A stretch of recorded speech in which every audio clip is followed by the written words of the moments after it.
Chaque jour, Charles et Carole vous présentent la leçon de l'école du sabbat.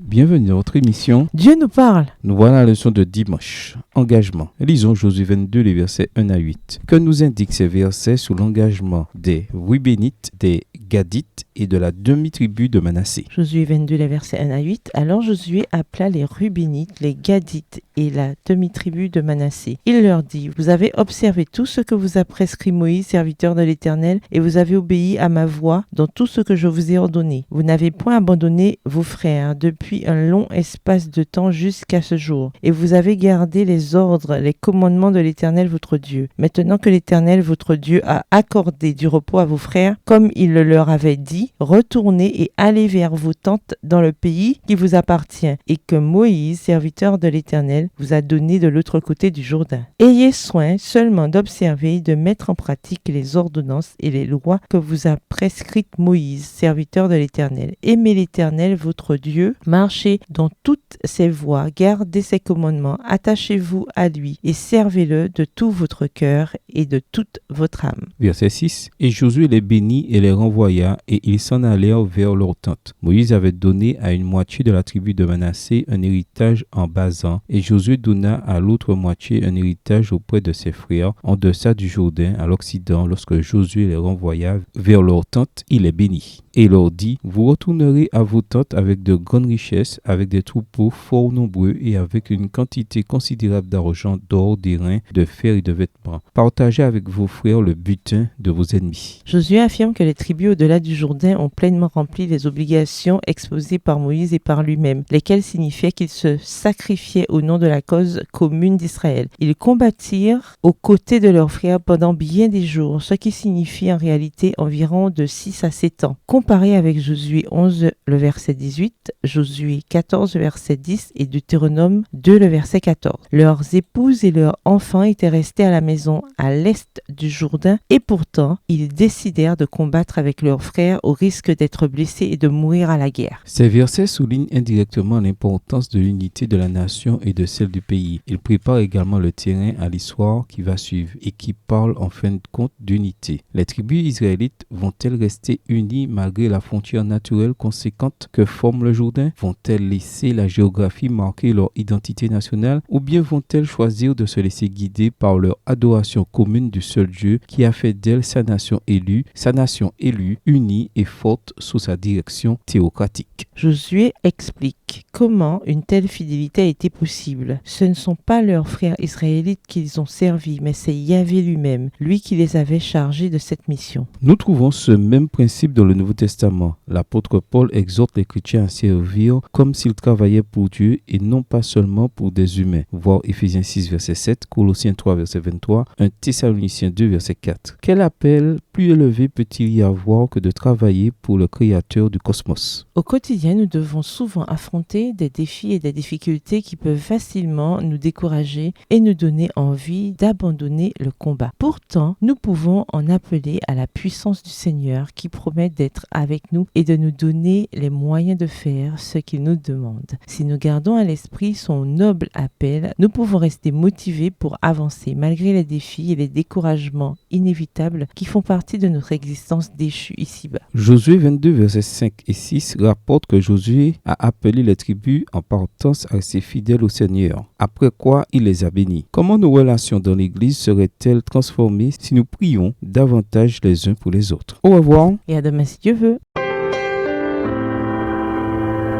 Dieu nous parle. Chaque jour, Charles et Carole vous présentent la leçon de l'école du sabbat.